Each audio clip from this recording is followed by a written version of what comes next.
अशोक के बाद कश्मीर का शासन उसके पुत्र जलौक के हाथों में आ गया। कुषाणों के बाद हूणों ने कश्मीर पर विजय पाई। 525 ईस्वी में हूणों के नेता मिहिरकुल ने शासन स्थापित किया। कश्मीर के शासकों में जो नाम सर्वश्रेष्ठ रूप से आता है वो है सम्राट ललितादित्य मुक्तापीड़ का। सूर्य देव के सम्मान में बनाए गए जिस मार्तंड मंदिर का उल्लेख बार बार आता है उसका निर्माण सम्राट ललितादित्य ने ही करवाया था।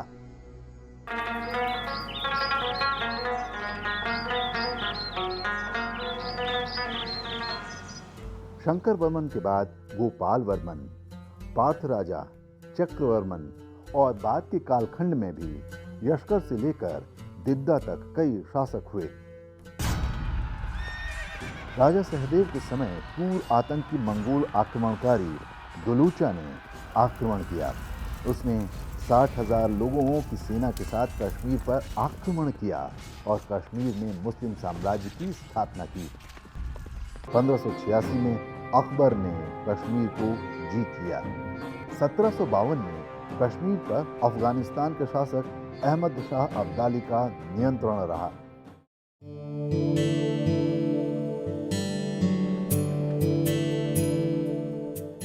नमस्कार, आप देख रहे हैं लोकसभा टीवी और कहानी कश्मीर की के इस अंक में मैं दीक्षा कोहली आप सभी का स्वागत करती हूं।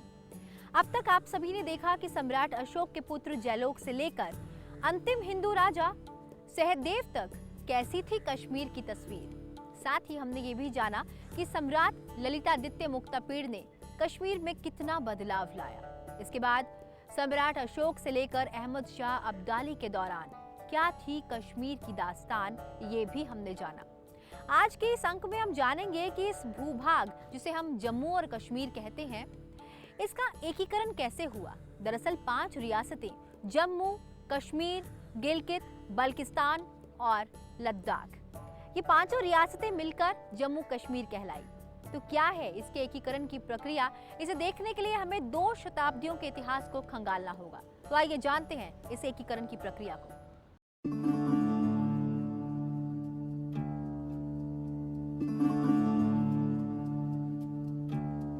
यह स्मरण रखने योग्य है कि भारत के हजारों वर्ष के इतिहास में ऐसे अनेकों दौर आए जब पूरा भारत किसी एक चक्रवर्ती सम्राट के शासन के अधीन रहा।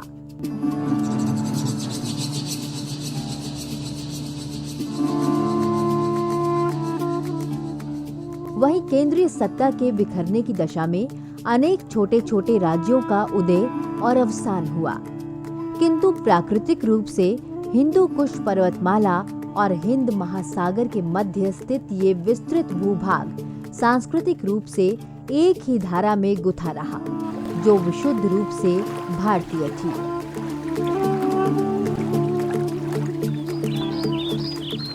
स्वतंत्रता के पहले के दस्तावेज बताते हैं कि अंग्रेज भी इसे प्रशासनिक रूप से 2 हिस्सों में बांटते थे, ब्रिटिश भारत और भारतीय राज। स्वतंत्र भारत में अधिमिलन का अर्थ था कि राजाओं ने अपनी संप्रभुता को भारत डोमिनियन में विलीन कर दिया था।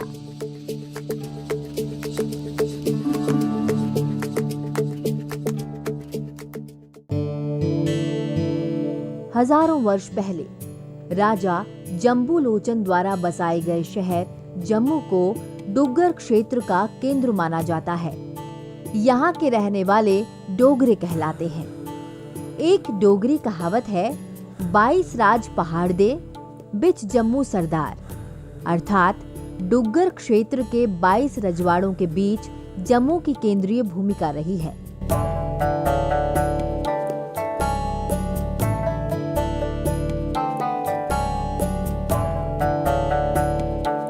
वर्ष 1725 में जमवाल राजवंश के राजा रणजीत देव ने इसका विस्तार किया और उनका राज्य रावी से चिनाब के बीच विस्तृत भूभाग में फैल गया।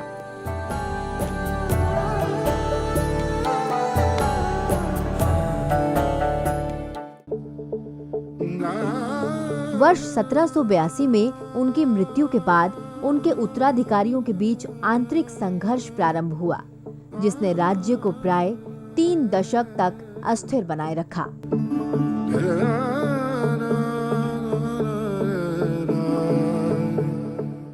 जम्मू कश्मीर वास्तव में एक बहुत ऐतिहासिक जगह है और खाली कश्मीर नहीं, जम्मू और लद्दाख वाले हिस्से भी उसके इतिहास के साथ पूरी तरह जुड़े हुए हैं। जम्मू भी अपने आप में एक ऐतिहासिक क्षेत्र है जिसके बारे में माना जाता है कि अयोध्या के राज परिवार से जुड़ा एक परिवार जो आज तक वहाँ शासन करता रहा और इसलिए पिछले 3, 4, 5, 4 वर्षों का हम इतिहास जम्मू के साथ जुड़ा देखते हैं। महाभारत में भी उसका वर्णन मिलता है और इसलिए हम ये देखते हैं कि ऐतिहासिक ऐसी सारी घटनाएं, क्योंकि वो भारत की सीमा, भारत की जो प्राकृतिक सीमा थी हिमालय के साथ जुड़ी हुई, वो उसके साथ जुड़ा हुआ था। इसलिए देश के इतिहास में जो भी महत्वपूर्ण दौर आए उसमें जम्मू और कश्मीर की भूमिका हमेशा हमें दिखाई देती रही है। हम देखते हैं कि बहुत पहले में भारत में पहला आक्रमण सिकंदर का, और सिकंदर के बारे में भी कहा जाता है कठ गणराज्य जहाँ से उसके सैनिकों ने आगे बढ़ने से मना कर दिया, वो यहाँ का कठुआ था। तो यहाँ तक सैनिक आए, उन्होंने सिंधु पार की और उसी सिंधु के तट पर मीरपुर, जो आज पाकिस्तान ऑक्युपाइड जम्मू कश्मीर में है, लेकिन पोरस के साथ उनका वहाँ युद्ध हुआ। तो इतिहास के उस दौर से लेकर और लगातार जम्मू हमेशा हमारे भारत के इतिहास का एक महत्वपूर्ण हिस्सा, महत्वपूर्ण प्रभाव रहा है।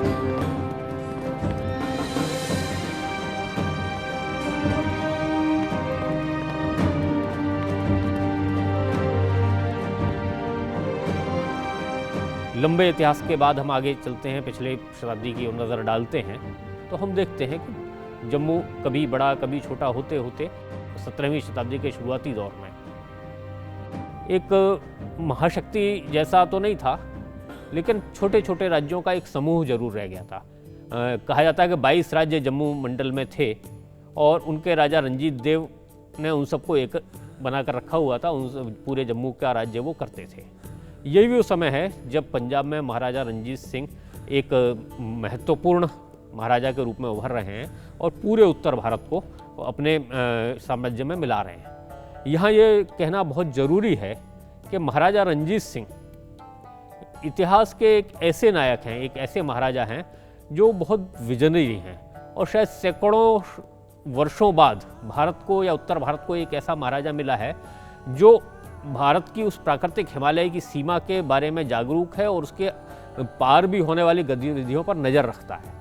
और इसलिए महाराजा रंजीत सिंह को ये ध्यान में है कि हिमालय की इन उपत्यकाओं में जो कबीले रहते हैं या बाहर से जो आक्रमण आते हैं वो इन हिस्सों में होते हैं, इसलिए उस क्षेत्र में एक मजबूत साम्राज्य का हिस्सा ये उनका बनना चाहिए और इसके लिए ज़रूरी है कि हिमालय के उस क्षेत्र में वो आगे बढ़ें। तो पंजाब पहले से उनके पास पूरा है और वो जम्मू की ओर बढ़ते हैं और जम्मू को अपने साम्राज्य में पहले वहाँ रंजीत देव को अपने साथ जोड़ते हैं। रंजीत देव उनको कर देना स्वीकार करते हैं, लेकिन बाद में जम्मू को पूरी तरह महाराजा रंजीत सिंह अपने राज्य में शामिल कर देते हैं।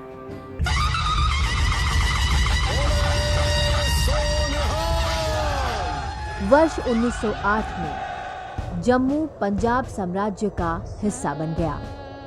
गुलाब सिंह 1809 में महाराजा रंजीत सिंह की सेना में भर्ती हुए, जहां वे रेजिडेंट कमांडर नियुक्त किए गए।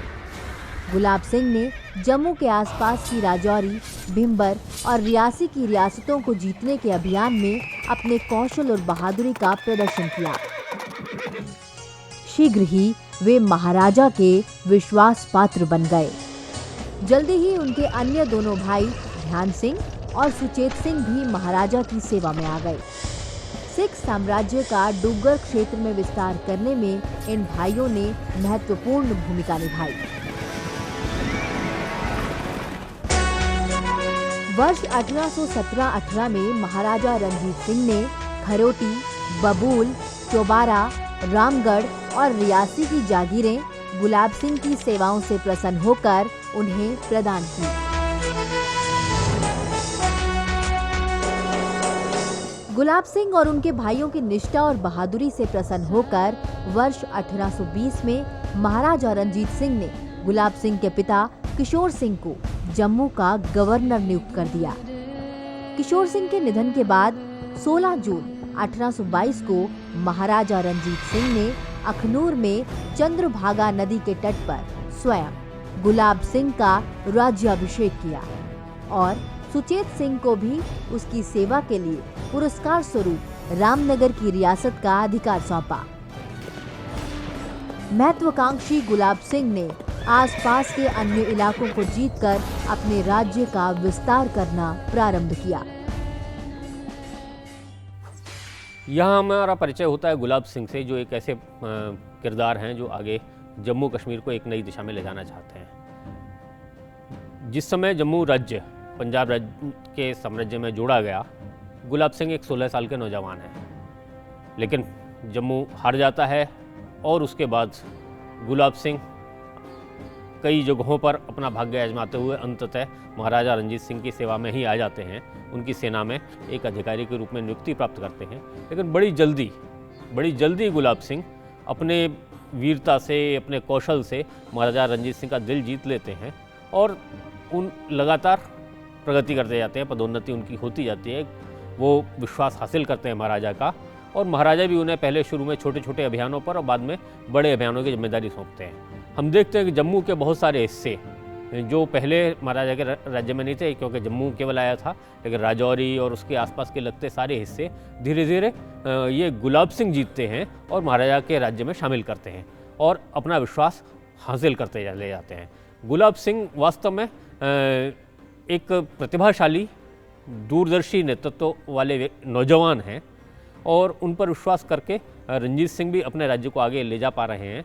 और इसी का परिणाम था कि 1819 में महाराजा रंजीत सिंह गुलाब सिंह का राज्याभिषेक करते हैं जम्मू के राजा के रूप में।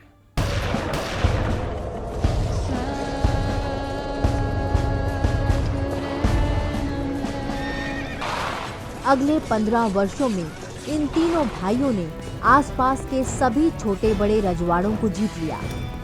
जोरावर सिंह के नेतृत्व में गुलाब सिंह की सेनाओं ने लद्दाख और बल्तिस्तान को पराजित किया और तिब्बत तक आक्रमण कर दिया। गुलाब सिंह ने जनरल जोरावर सिंह और दूसरे वीर डोगरा फौजी अफसरों और सिपाहियों की सहायता से लद्दाख, जंस्कार, बल्तिस्तान और सकद्रू को जीता और एक विशाल साम्राज्य की स्थापना की। अब गुलाब सिंह का राज्य अफगानिस्तान, चीन और सोवियत संघ की सीमाओं को स्पर्श कर रहा था।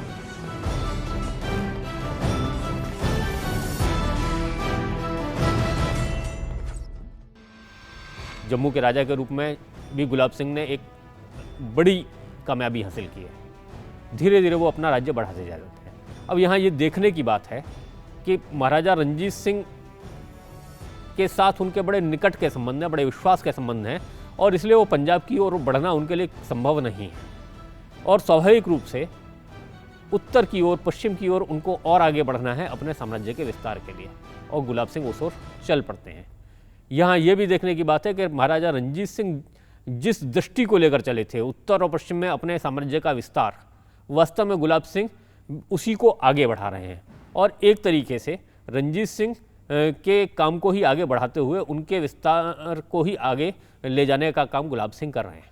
और इसी क्रम में गुलाब सिंह जम्मू के आसपास के सभी छोटे बड़े रियासतों को जीत लेते हैं और महाराजा रंजीत सिंह का सम्मान रखते हुए वो इस सब को कर रहे हैं। वो पंजाब राज्य के नाम पर, लाहौर दरबार के नाम पर ये सारी विजय हासिल कर रहे हैं। वो अपने लिए नहीं कर रहे हैं, लेकिन स्वाभाविक है कि वो जीत के राज्य अपना गठित कर रहे हैं, लेकिन ये सब पंजाब साम्राज्य के नाम पर, महाराजा रंजीत सिंह के नाम पर हो रहा है। कश्मीर। इस बीच वर्ष 1812 में महाराजा रंजीत सिंह के सामने कश्मीर अभियान का प्रस्ताव आया। प्रस्ताव काबुल के शासक शाह मोहम्मद, जिसने शाह शुजा को काबुल छोड़ने के लिए विवश किया था, कि मंत्री फतेह खान की ओर से था, जो कश्मीर के गवर्नर अता मोहम्मद को दंडित करना चाहता था। शाह शुजा इस समय कश्मीर में कैद था और उसकी पत्नी वफा बेगम ने लाहौर में शरण ले रखी थी।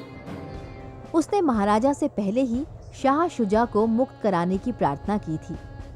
सभी संयोग एक साथ बनने के कारण महाराजा ने फतेह खान की सहायता करने का निर्णय किया।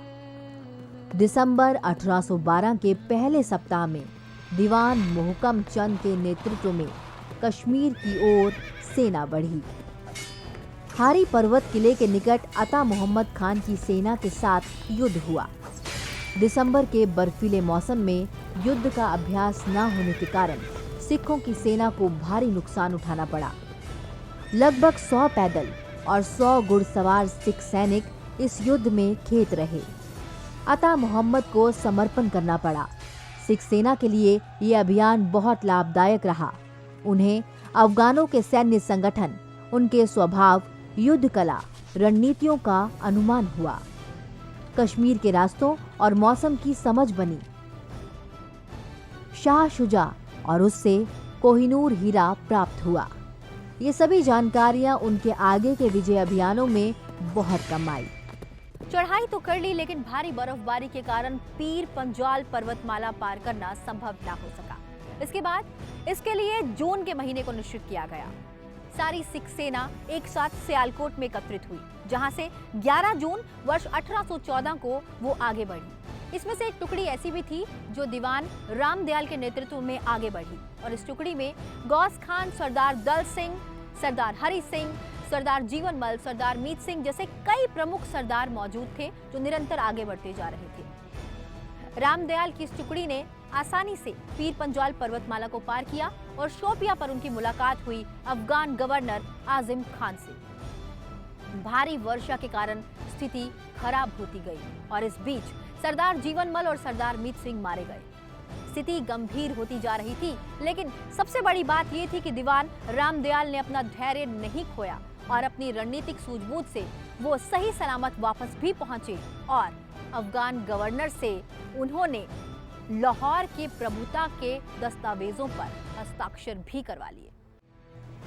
कुछ ही महीने के बाद अक्टूबर 1813 में महाराजा रंजीत सिंह ने कश्मीर की ओर फिर एक अभियान शुरू किया, किंतु भारी बर्फबारी के कारण पीर पंजाल पर्वतमाला को पार करना संभव न हो सका।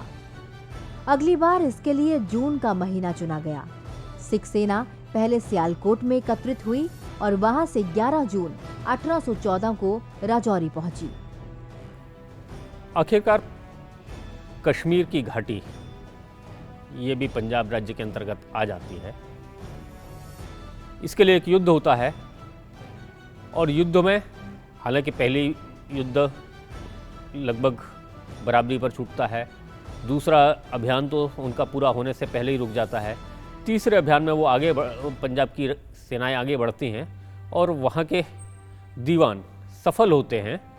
वहाँ के जो गवर्नर है जब्बार शाह, उसके भाई से एक दस्तावेज प्राप्त करने में, जिसके आधार पर वो ये स्वीकार करता है कि वो पंजाब राज्य के अंतर्गत अपनी आस्था व्यक्त करता है। लेकिन ये दस्तावेज तो उनको हासिल हो जाता है, लेकिन इसके बावजूद वास्तविक सत्ता वहाँ तक अभी नहीं पहुँची है। इसमें अभी कुछ और समय लगने वाला है और ये समय भी जल्दी ही आ जाता है। इस समय अफगान राज्य चल रहा है। जिस समय दस्तावेज प्राप्त करते हैं, जब्बार शाह जो असली गवर्नर था वो अपने किसी व्यक्तिगत काम से काबुल गया हुआ है और पीछे में महाराजा रणजीत सिंह एक बड़ी सफलता हासिल कर लेते हैं। लेकिन अफगान शासन पूरी तरह समाप्त नहीं हुआ है और इस अफगान शासन में वहाँ की जनता, क्योंकि अफगानों का अपना स्वभाव भी थोड़ा कठोर माना जाता है और चूंकि वो एक विदेशी या दूसरे राज्य पर शासन कर रहे हैं, तो एक स्वाभाविक उनकी एक हिकारत से, नकार से वो स्थानीय लोगों को देखते हैं और बहुत कठोरतापूर्वक उनसे व्यवहार करते हैं, गुलामी जैसा व्यवहार करते हैं, उनका जीना दूभर कर देते हैं और इसलिए वहाँ का स्थानीय समाज ये बहुत परेशान है। और इस परेशानी के बीच में से वो रास्ता खोजते हैं और इस अत्याचारों से तंग आकर वहाँ का एक स्थानीय कश्मीरी हिंदू समाज का नेता बीरबल धर ये महाराजा रंजीत सिंह के पास लाहौर दरबार में जाता है और उनसे ये प्रार्थना करता है कि अफगानों के इस अत्याचार से वो उनको मुक्त कराएं। बीरबल धर महाराजा के पास आते हैं और अपने पुत्र को उनके यहाँ छोड़कर भी जाते हैं और उनको निमंत्रण देकर जाते हैं। पूरी सहायता वहाँ का स्थानीय समाज करेगा, इसका आश्वासन देते हैं और इस आश्वासन के बाद महाराजा वहाँ जाते हैं और वास्तव में अपना स्थान बनाते हैं। ये वो अवसर है जब पंजाब साम्राज्य कश्मीर घाटी में प्रवेश करता है। पूरी तौर पर कश्मीर घाटी उसमें शामिल कर ली जाती है महाराजा के राज्य में और महाराजा वहाँ पर अपना गवर्नर नियुक्त कर देते हैं।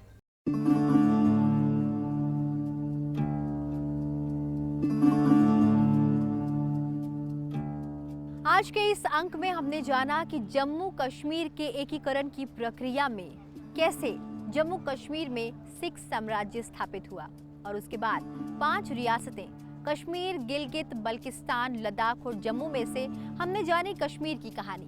बाकी 4 रियासतों की बात करेंगे अगले अंक में। तब तक आप बने रहिए लोकसभा टीवी के साथ और मुझे दीजिए इजाजत। नमस्कार।